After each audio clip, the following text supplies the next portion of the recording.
20 γνωμικά για το εγώ και τον εγωισμό.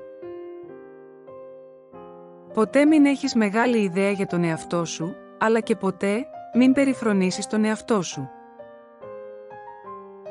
Αν αγαπάς τον εαυτό σου πολύ, δεν θα έχεις φίλους.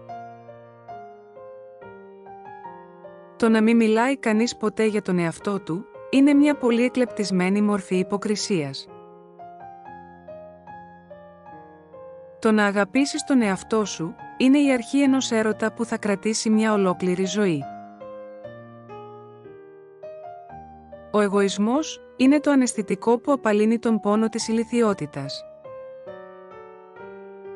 Το εγώ δεν είναι κυρίαρχο στο ίδιο του το σπίτι.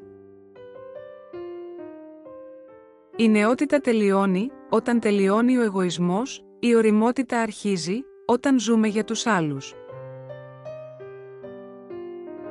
Συνήθως είναι οι εγωκεντρικοί που αγαπιούνται περισσότερο. Κάνουν αυτό που αρνείσαι στον εαυτό σου και τους λατρεύεις γι' αυτό. Δεν μπορείς να είσαι ευτυχισμένος αν σκέφτεσαι πάντα μόνο τον εαυτό σου.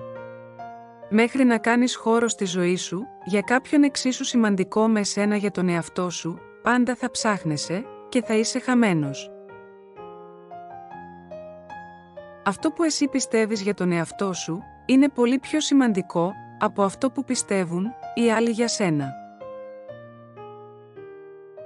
Η αξία ενός ανθρώπου είναι οι νίκες του και οι πιο ωραίες νίκες είναι οι νίκες εναντίον του ίδιου μας του εαυτού. Ο εγωισμός πρέπει πάντα να συγχωρείται, ξέρετε, επειδή δεν υπάρχει ελπίδα θεραπείας. Το εγώ είναι μισητό. Αλλά εννοείται το εγώ των άλλων.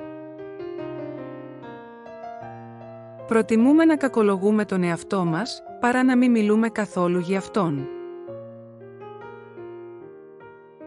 Το να είσαι ο εαυτός σου, σε έναν κόσμο που διαρκώς προσπαθεί να σε αλλάξει, σε κάτι άλλο, είναι ένα από τα μεγαλύτερα επιτεύγματα. Ο εγωισμός και ο φόβος. Ιδού οι δύο μοχλοί, που κινούν τους ανθρώπους.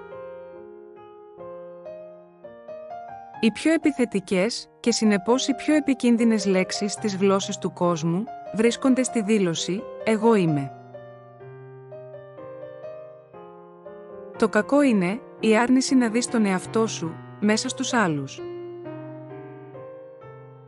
Για να είσαι μεγάλος, να είσαι ολόκληρος, τίποτα από τον εαυτό σου, μην υπερβάλλεις ή αποκλείεις. Μιλήστε σε έναν άνθρωπο για τον εαυτό του και θα σας ακούει για ώρες.